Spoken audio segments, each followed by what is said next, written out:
香港的亚洲电视上月初抢先报道了前中共国家主席江泽民的所谓死讯。香港广播事务管理局至今就此事件收到41宗投诉。为此，香港广管局决定对亚视的主要投资者王征在亚视管理层的身份进行主动调查。请看报道。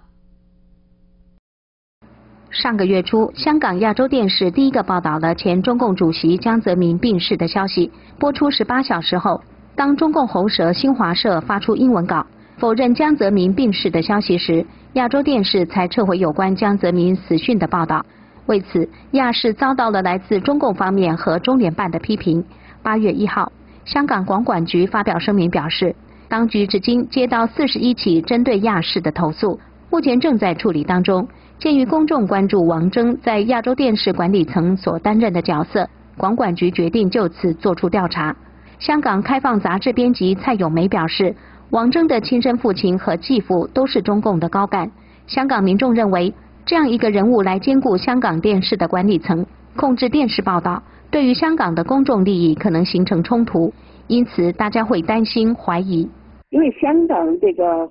不收费的这样的一个电视呢，只有2个，一个是亚视，一个无线。这样一个公众传媒，这个有很大影响的这样一个媒体的话，如果它的背景是受某一个政治势力这样一个外来的政治势力控制，那么对香港的我觉得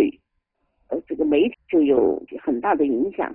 据报道，王征是中共元老舒同的儿子，王征随母姓，母亲背景也很显赫，是号称中国现代工业之父盛怀宣的外孙女。他的母亲王云飞是江泽民妻子王冶萍的堂姐妹，因此外界认为有关江泽民病逝的消息，如果不是老板王征点头，下面的职员怎敢在中共官方宣布前抢先宣布？不过事后王征否认，并表示自己是看新闻才知道。香港苹果日报8月2号报道指出，香港广管局去年9月批准商人黄炳钧全数购入亚视3名股东共52%股权，但新闻公布完全没有提到王征。王征后来接受访问时承认黄炳钧是他的远房亲戚，而台商蔡衍明指在亚视第2大股东查茂生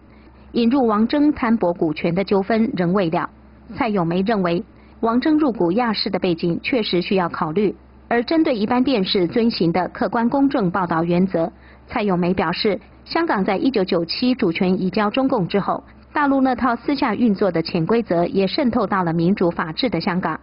因为亚视之所以敢这样做，可能这个是有先例的。以前那个邓小平去世，通过北京这方面的那个消息后，还其他媒体没播的时候，他第一个播出来。所以这种操作方式，我估计也是遵循这种模式。不过，不管北京官方怎么出面辟谣，所谓江泽民死讯传出后，中国大陆民众奔相走告，采取各种形式表达喜悦的心情。其中以放鞭炮、烟花庆贺的方式最为突出，还有大陆网民欢呼雀跃，纷纷在 Facebook 上表达兴奋的心情。截至7月6号晚上8点半，在 Facebook 上成立的各界庆祝江泽民逝世筹备委员会已有超过2000多人参加。新唐人记者林秀仪、唐瑞、王明宇采访报道。